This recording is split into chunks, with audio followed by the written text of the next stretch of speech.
Bismillahirrahmanirrahim. Alhamdulillahi Rabbil Alamin. Wassalatu wassalamu ala sayyidil mursalin wa ala alihi wa man tabi'ahu wa alahu ila yaumiddin, amma ba'du. Assalamualaikum warahmatullahi wabarakatuh.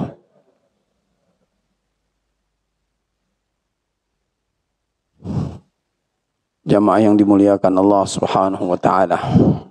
Kita berharap dalam waktu yang singkat yang masih tersisa dalam hidup kita ini, Allah ridhai kita, Allah bimbing kita, Allah tempatkan kita dalam wadah, dalam suasana, dalam kumpulan golongan orang-orang yang dicintainya, orang-orang yang diridhainya. Yang dimuliakan Allah.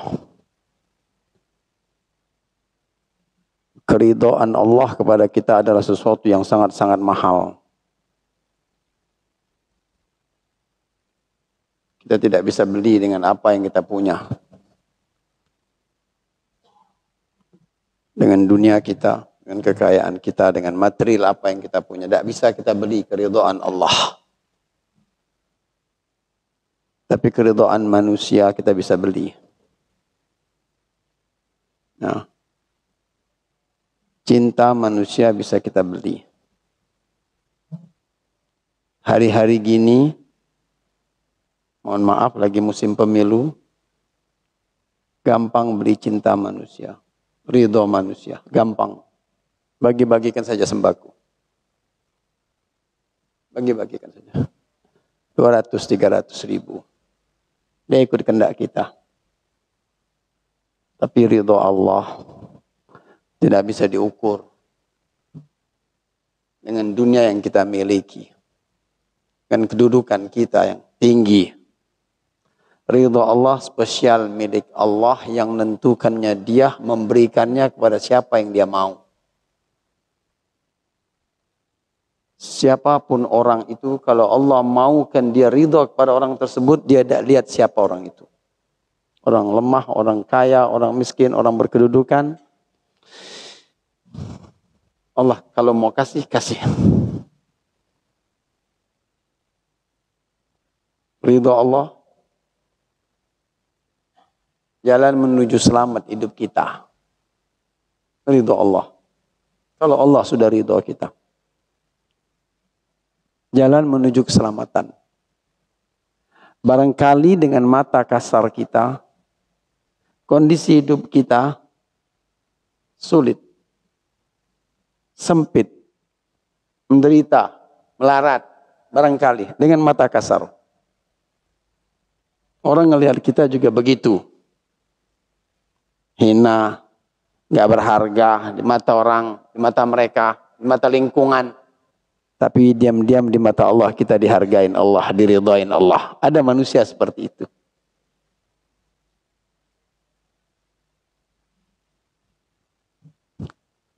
Ukuran ridha Allah bukan seseorang itu ditempatkan dengan kedudukan dunia yang lebih tinggi, lalu Allah ridha. Bukan itu ukurannya. Kalau dia duduk di lingkungan yang rendah, masyarakat yang hina, lalu Allah tidak ridha. Bukan itu ukurannya. Ukuran ridha Allah kepada kita adalah Allah membukakan jalan kebaikan untuk kita sampai kita menutup mata kita. Itu Allah ridha di dunia ini. Kalau Allah bukakan pintu, jalan, petunjuk, sepanjang kita masih bernyawa ini, bernafas ini, terus kita jalanin hidup ini, mau itu sulit, mau tidak sulit, mau gampang, mau lapang, mau sempit. Kalau Allah tunjukkan jalan yang baik itu, sampai kita nutup mata, itu pertanda Allah ridha kita. Pertanda Allah ridha kita. Lalu kita husnul khatimah. Kita husnul khatimah dengan segala kekurangan yang ada pada diri kita. Pertanda Allah ridha kita. Tapi sebaliknya, pertanda Allah murka ke kita dalam hidup kita ini, yang singkat, yang simpel waktunya, ketika Allah bukakan segala pintu keburukan pada kita, kejahatan, kezaliman, kerusakan, kita buka, dibuka sama Allah. Silahkan kamu mau buat itu, silahkan kamu mau buat ini, silahkan kau semakin melampau, silahkan buat. Itu pertanda Allah murka kita. Jadi kita ngukur diri kita. Di mana posisi kita sekarang? Mau tahu ridha Allah pada kita hari ini? Gampang. Jalan hidup kita sekarang ini dalam kebaikan atau tidak dalam kebaikan. Dalam kehusyukan, dalam ketundukan, dalam kekhuduan di hadapan Allah. Atau kita liar. Atau kita melampau. Atau kita mengabaikan segala kehendak Allah. Aturan-aturan dan tuntunan Allah. Kita ngukur diri kita. Atau terkadang kita ini liar. Terkadang kita ini lurus. Kadang-kadang kita ini tobat, ibadat, ruku, sujud, khusyuk. Tapi kadang-kadang kita juga ngelantur. Kalau kita masih dalam kondisi yang ngelantur tadi. Lalu Allah tarik kita menuju ke jalan yang lebih lurus. Sadarkan kita. Benahin kita, bimbing kita, tarik lagi kita ke jalan yang tepat. Itu pertanda kita masih dalam posisi Allah ridha. Masih Allah ridha sama kita. Sekali kita buat dosa, sekali kita buat buruk, sekali kita buat zalim, sekali kita merampok, sekali kita bohong. Lalu Allah tarik kita, sadar. Allah tegur kita, sadar. Allah peringatkan kita, sadar kita. Masih ada pertanda Allah ridha sama kita, sayang sama kita. Tapi kalau ketika kita buat buruk sedikit, 10%, nambah 20%, 100%, nambah lagi 2000%, seterusnya. Dan tak stop diri. Tak terstop diri. Tak berhenti diri. Terus saja menjalani kehendak nafsu. Menjalani kehendak syahwat. Menjalani kehendak material duniawi kita yang fana ini. Sampai kita nutup mata, petanda bahwa kita sedang digiring untuk menuju murka Allah. Kita sedang digiring ke arah situ. Ada orang ditegur Allah Ta'ala dengan yang lembut. Dengan yang indah, yang baik. Tapi Allah kadang tegur manusia dengan keras. Dua-dua teguran itu tergantung bagaimana respon kita. Respon kita terhadap teguran Allah. Kalau Allah tegur kita dalam sesuatu yang keras. Dengan sesuatu yang keras. Apa saja bentuknya musibah. Atau apa saja bencana, bala. Lalu kita terengah. Lalu kita bangkit dan kita sadar. Ini adalah kesalahan kita sendiri, keburukan kita sendiri, dosa kita sendiri. Pertanda Allah sayang kita dan kita diridhai Allah. Tapi ada manusia di dunia ini. Ditimpakan Allah dengan kondisi yang keras. Bala, bencana, musibah. Karena kesalahan dia, dosa dia. Tapi semakin dia dikenakan dengan bala, bencana, musibah, semakin dia ngelantur dan lupa dia dan menjauhkan diri dari Allah. Pertanda Allah murka dia. Jadi gimana komunikasi kita hanya kepada Allah? Bagaimana respon kita hanya kepada Allah? Allah menguji hidup kita kadang-kadang dengan sesuatu yang lembut. Tapi kadang-kadang Allah uji kita dengan sesuatu yang keras. Bagaimana respon kita dalam keadaan lembut? Bagaimana respon kita dalam keadaan keras? Sama dengan Rasulullah Sallallahu Alaihi Wasallam. Allah uji beliau dengan sesuatu yang keras. Allah uji beliau dengan sesuatu yang lembut. Allah pernah uji Rasulullah di perang Uhud. Dalam perang Uhud pada babak pertama Rasulullah menang. Babak kedua Rasulullah dengan sahabatnya kalah. Hampir 100 sahabat Rasulullah SAW wafat di padang Uhud itu. 100. Di antaranya adalah pimpinannya Hamzah bin Abi Thalib. Meninggal. Mati. Bukan cuma mati biasa, dibelah dadanya, dimakan jantungnya. Dan Rasulullah di padang Uhud itu bersandar di sebuah batu di dekat gunung Uhud sambil meneteskan darah yang terluka dari badannya. Ujian, Allah timpakan dia dengan ujian, kekalahan sepintas. Rasulullah terima keadaan itu. Kenapa? Karena ada kesalahan. Karena ada kesalahan dari pengikutnya pada saat perang itu. Karena mereka melanggar Allah. Melanggar aturan Rasulullah. Allah tegur. Rasul sudah kasih tahu sama dia, jangan turun dari gunung ini, dari bukit ini, wahai para pemanah-pemanah. Waktu itu bukitnya namanya Bukit Rumat, pemanah. Jabal Rumat, di Uhud, di padang Uhud. Tapi mereka melihat kemenangan yang di awal itu, mereka tergiur dengan rampasan perang. Yang terhampar di padang Uhud, mereka pun turun, mau ngambil rampasan perang. Tapi di balik itu semua, seorang panglima perang namanya Khalid bin Walid, waktu itu adalah seorang kafir, panglima perang di perang Badar, perang Uhud, berbalik arah dan memukul mereka di tengah padang Uhud. Kaum muslimin dan sahabat Nabi di situ kocar kacir. Allah timpakan ujian yang berat bagi mereka. Dan mereka kalah di babak kedua itu. Tapi Allah tidak biarkan. Allah tegur mereka. Kamu melanggar. Kamu salah. Aku harus hukum. Tapi hukuman aku dalam rangka untuk menyadarkan kamu. Biar kamu bangkit kembali. Biar kamu sadar kembali di mana letak salahnya kamu. Bangkit itu untuk membenahi diri. Bukan bangkit untuk jatuh. Bukan bangkit untuk kecil hati. Bukan. Bukan bangkit untuk tambah parah rusak. Bukan. Sadar sahabat Nabi. Dalam posisi kesadaran yang timbul dalam babak kedua perang itu. Turun malaikat 3.000 malaikat. Dari langit. Ngebantu mereka dalam keadaan sulit yang luka-luka tersebut. Yang dalam keadaan kocar kacir tersebut. Turun malaikat. Dibantu oleh Allah. Dan akhirnya Allah menangkan kembali di babak ketiga. Itu di perang Uhud, fakta di lapangan. Rasulullah pun dibegitukan oleh Allah. Jadi kesimpulannya mencari ridha Allah. Jangan dipikir bahwa mencari ridha Allah dalam kondisi yang enak saja. Mencari ridha Allah dalam kondisi yang kadang-kadang kamu sulit, kamu harus cari ridha Allah. Dalam keadaan kamu tertekan, kamu harus cari ridha Allah. Dalam keadaan kamu ditimpa musibah dan bala bencana, kamu harus cari ridha Allah. Dan Allah akan pasti kasih itu ridha. Asal kamu pintar mengkondisikannya. Dan sahabat-sahabat Nabi pun akhirnya sadar. Dan akhirnya Allah menangkan di perang Uhud. Ma'asyiral muslimin yang dimuliakan oleh Allah Ta'ala. Dalam hadis kursi, Allah Subhanahu Wa Ta'ala berfirman. Firman Allah dalam hadis kursi. Dia bukan Al-Quran tapi dia hadis kursi. Ya bena Adam, kata Allah. Hai anak Adam. In kunta radita bima qasamtuhu lak. Hai anak Adam. Jika engkau ridha dengan apa yang kubagikan untukmu, yang kuberikan untukmu, apa saja yang aku berikan kepadamu, engkau ridha. Dan kau mampu mengelola keridhaanmu itu. Dari yang buruk jadi baik. Dari yang dosa jadi taubat.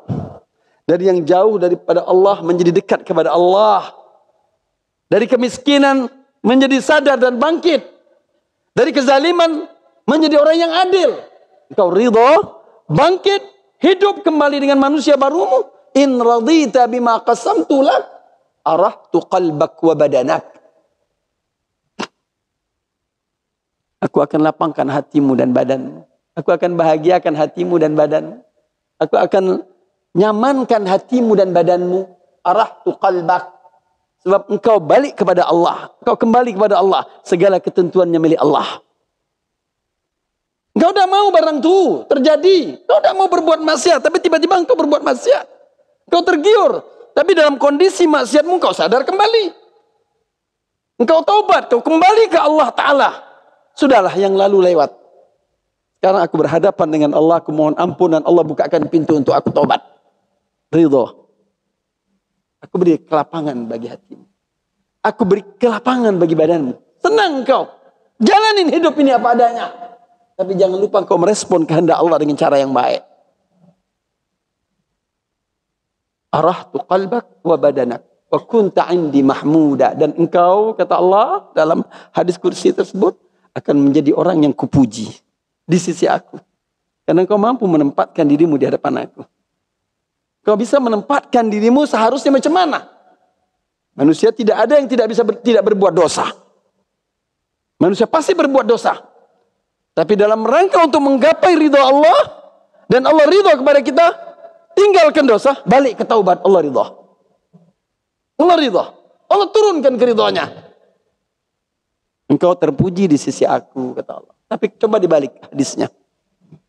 Kata Allah, wa in kunta lam tarda bima qasamtuhu lak, kalau engkau tidak ridha dengan apa yang aku kasih kepada engkau. Apa saja? Material, moral. Kau tidak ridha. Yang sudah kau lewatin malah engkau tambah jauh, malah engkau tambah muka, malah engkau tidak mampu mengkondisikan dirimu, ingkar, marah, berontak dengan apa yang sudah ditakdirkan Allah. Wa in kunta lam tarda bima qasamtuhu lak,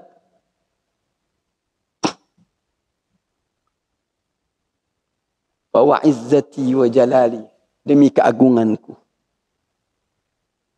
demi kekuasaanku, kata Allah, la usallitanna alaika dunya, aku akan buat dunia ngontrol kamu. Aku akan buat dunia memperbudak kamu. Aku akan buat dunia mengalahkan kamu, menguasain kamu. Kalau kau tidak ridha. Yang tadi dosa dilakukan, tanpa cari jalan keluar, selesaikan masalah dengan Allah, terus ikutin dosa itu, lihat dosa itu akan jadi apa kepada kita. Kita akan diperbudak dosa. Keburukan yang kita buat itu, tidak mau kita stop, keburukan itu akan memperbudak kita. Sampai akhirnya kita mati. Allah akan buat macam itu. Tapi ketika kita stop, kita berhenti. Sudah, apa yang sudah terjadi? Sudah. Katakan, ya Allah, maafkan saya. Katakan, ya Allah, ampunin saya, ya Allah. Kita katakan kepada Allah, ya Allah, aku terima kenyataan pahit ini, bencana ini, bala ini, musibah ini sebagai ujian. Kita katakan seperti itu. Baik, ceritanya lain lagi. Allah akan atur itu dunia untuk kita. Bukan dunia ngatur kita. Allah akan aturkan dunia itu untuk kita. Tapi kalau terbalik tadi, kamu tidak ridha dengan ketentuan yang aku sudah tentukan, la usallitanna alaika dunya. Aku buat tuh dunia memperbudak kamu. Mengelola kamu. Menggiring kamu sekendak dunia. Dan dunia itu jahat. Dan dunia itu busuk. Dan dunia itu melalaikan, melupakan. Dunia itu macam itu. Kalau dunia itu berharga di mata Allah, maka dia akan dikasihkan kepada orang-orang yang menentang Allah. Dia akan. Kalau dunia itu berharga di mata Allah, maka tidak akan orang kafir, orang jahat, orang maksiat, orang buruk, orang melakukan kezaliman, orang-orang pendusta, pembohong, Allah kasih itu dunia. Tapi karena tidak berharga, maka Allah kasih. Maka Allah kasih.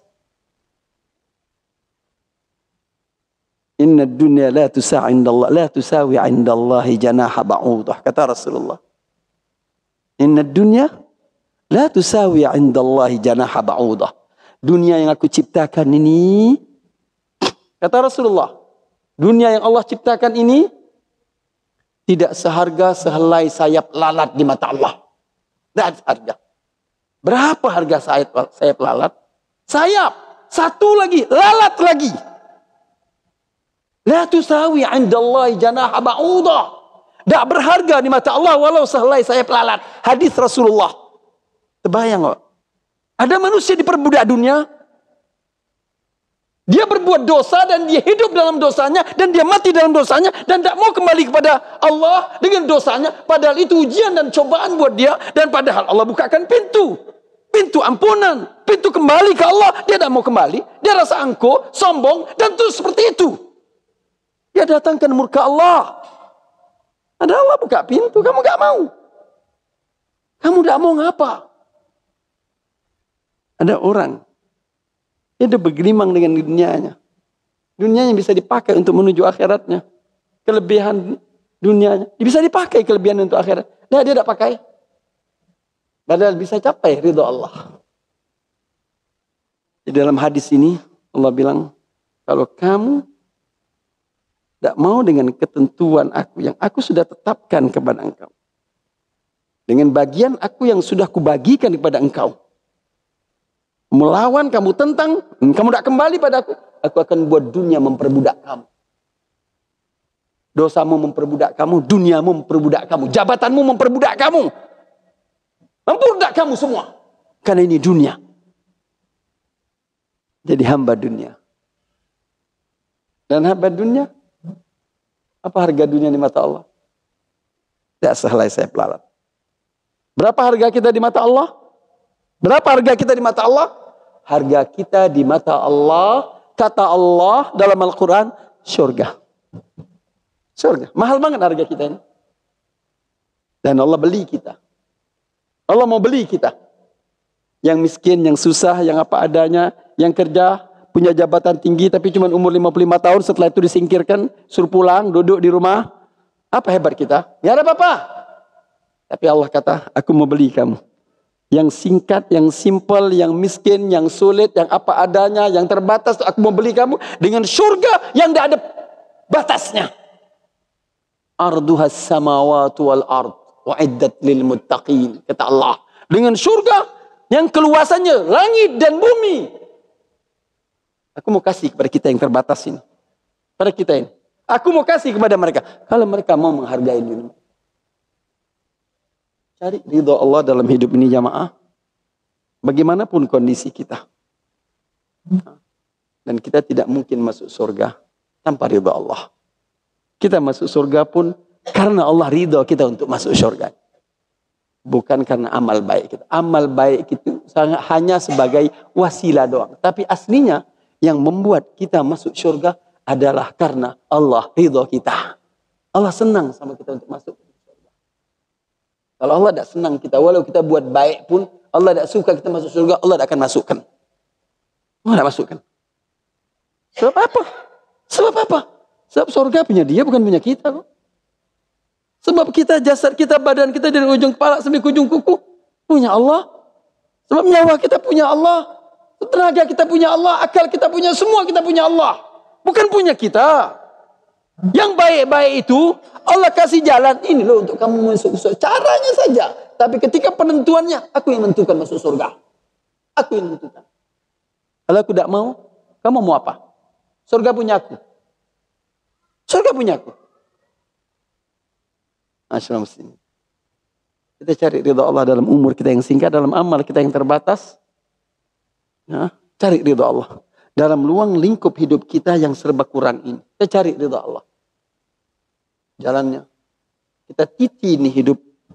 Kalau dia buruk, angkat dia menjadi baik. Kalau dia dosa, angkat dia menjadi taubat. Kalau dia lupa, angkat dia menjadi ingat. Kalau dia jauh, dekatkan dia kepada Allah. Kalau dia tidak kenal Allah, kenalkan dia dengan Allah. Kalau jauh dari masjid, dekatkan dengan masjid. Kalau tidak kenal Al-Quran, kenalkan Quran. Kenalkan dengan Quran.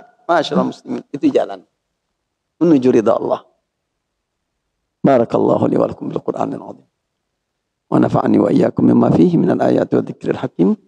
تقبل مني ومنكم تلاوته إنه السميع العليم. أقول قولي هذا وأستغفر الله فاستغفر إنه هو الغفور الرحيم. صلى الله على سيدنا محمد وعلى آل سيدنا محمد. الحمد لله رب العالمين. والسلام عليكم ورحمة الله وبركاته.